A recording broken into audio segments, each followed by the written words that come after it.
So ayan, good morning. So merong mga text nagtatanong kung ano ba daw yung text from Loadmana about sa ating smart padala. So about sa text na yon, so ipapakita ko ano ba yung mga text na yon. Yan. Yan, ito pong mga text na to, babasahin ko po. It has come to our attention that there is a number of fraud transaction using smart padala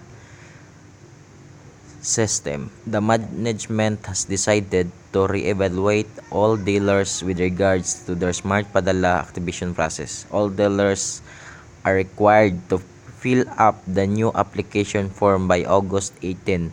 Non-compliance will be subjected to temporary deactivation of your smart padala service.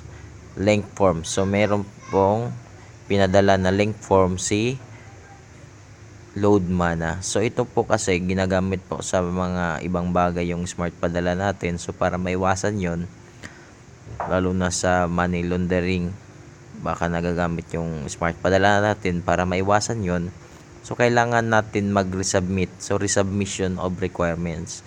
So kung wala lang, malinis lang naman ang ating pangalan, ay wala naman tayong ginagawang masama.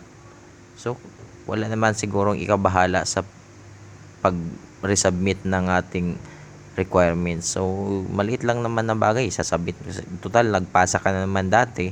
So, resubmit mo lang yun. So, mag-fill out ka lang dito kung ano yung hinihingi ni Loadmana. So, kailangan lang natin i-resubmit. Kasi ito kasi, ng mga requirements, hindi naman talaga to kay Loadmana. It is requirements of smart padala. So, kailangan rin ni Loadmana na masigurado ang kanyang mga nasasakupan ay legal na nag-ooperate ng smart padala. So, para maiwasan natin ng cancellation from smart padala, para mapatuloy natin na magamit ang ating smart padala, ay sumunod po tayo sa tamang procedure.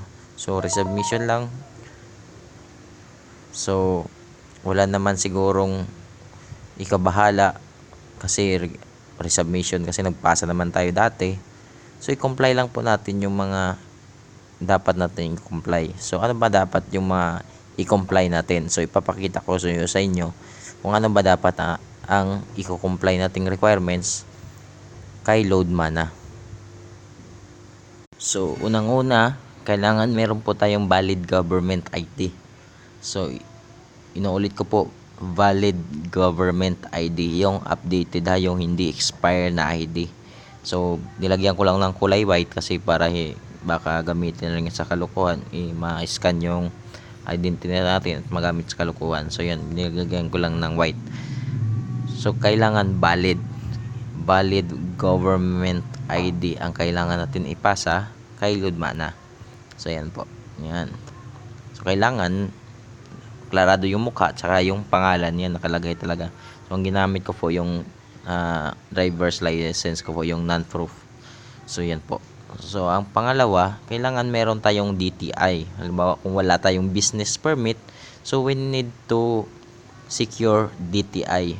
So kailangan rin natin magpasa ng DTI sa Loadmana para magamit po natin ang benefits na unlimited, yung tinatawag na level 3 ng Loadmana. Kasi kung ID lang tsaka barangay permit, so nasa level 2 lang po yung magagamit natin. So hanggang 20,000 lang po tayo.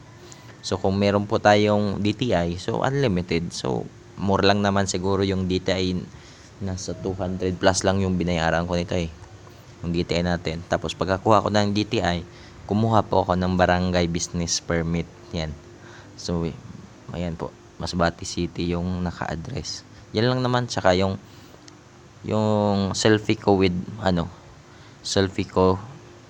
ID. So kailangan yan, kailangan ikaw talaga yung nag-selfie kasi baka sabihin ng na edit lang. So kailangan naka-selfie ka talaga para makikita talaga yung mukha. So ayan, yun lang naman po yung requirements. Ayan, valid ID, DTI, barangay business permit, tsaka selfie with valid ID. Ayan po, nakalagay sa likod yung load na dito. So kung meron kayong business permit, mas maganda yon, mas matibay talaga yon na basihan. Kung meron kayong mayor's permit, so mas maganda talaga yon kasi highest requirements na yon. So pwede na po nyo ma-enjoy yung benefits na level 3. So sa mga baguhan na nababahala, huwag kayo pong matakot kasi for ano lang naman yun, for requirements purposes. Sa mga dati na resubmission lang yun. So sa mga baguhan, i-secure nyo lang to kasi hindi naman to mahirap kunin itong barangay business permit. Sa 100 plus lang ata yung binayaran ko. So total in all, mga 400 pesos yung ginastos ko sa pagkuha lang ng requirements. So i-secure lang po natin yung requirements natin. Tsaka huwag mong mabahala kasi wala naman tayong ginagawang masama dito. So kailangan rin natin mapanatili malinis ang pangalan ng ating company para tuloy-tuloy po ang ating negosyo.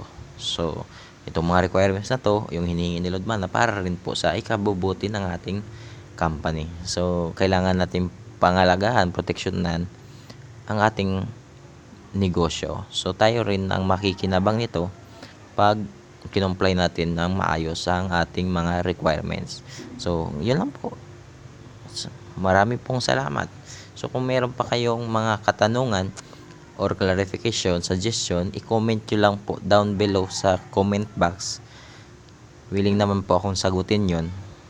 Tapos i-click nyo po ang subscribe button para ma-update kayo sa mga panibagong video na i-upload ko o mga technical concern. So yun lang po. Salamat.